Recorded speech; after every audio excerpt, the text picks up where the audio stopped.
Hey, what's up everybody? It's George here and we're back with another video.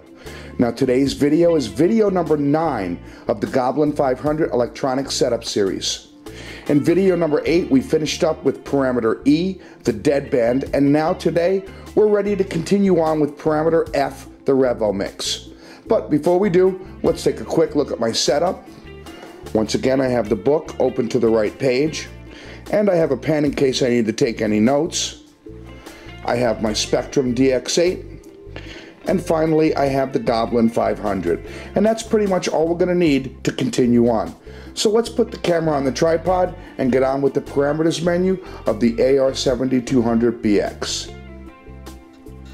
Okay, we're on parameter F, and parameter F is the revo mix, or otherwise called tail torque precompensation parameter.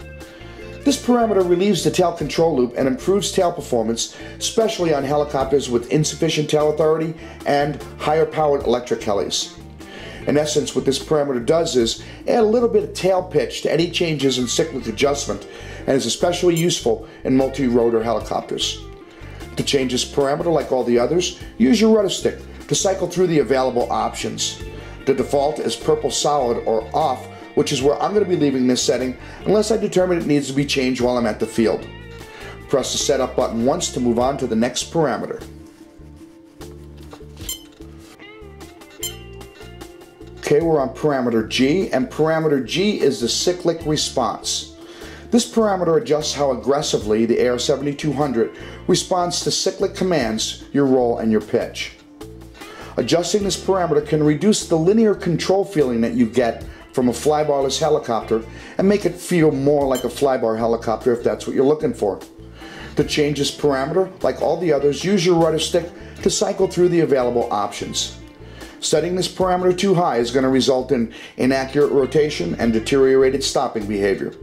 The default setting for this parameter is purple solid or normal, which is where I'll be leaving it unless I determine I need to make any changes at the field.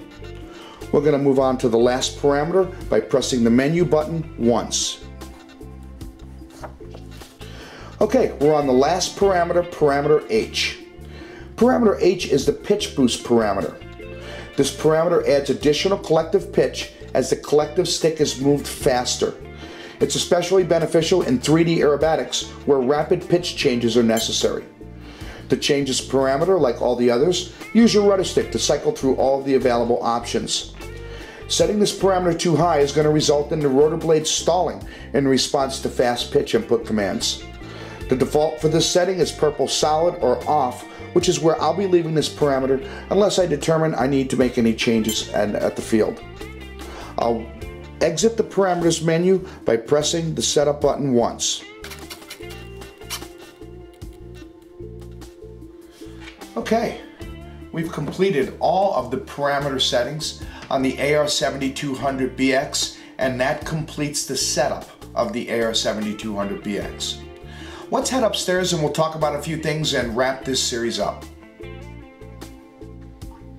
Alright, we've made it through the AR7200BX programming with absolutely no problems. Everything went according to plan and I'm a happy camper, and we're just about ready to go. Now, the one thing that we haven't talked about is the Castle Talon 90 ESC programming.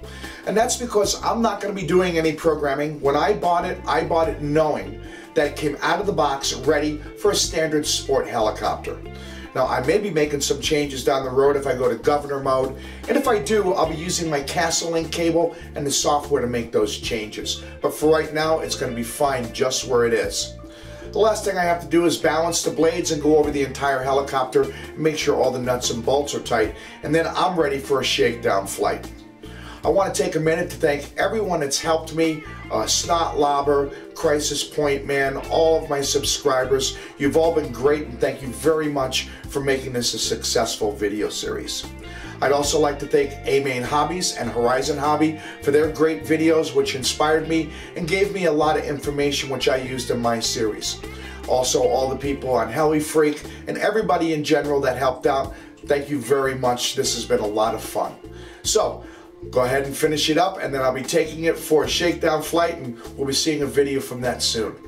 Thanks for watching, and as always, happy flying, friends!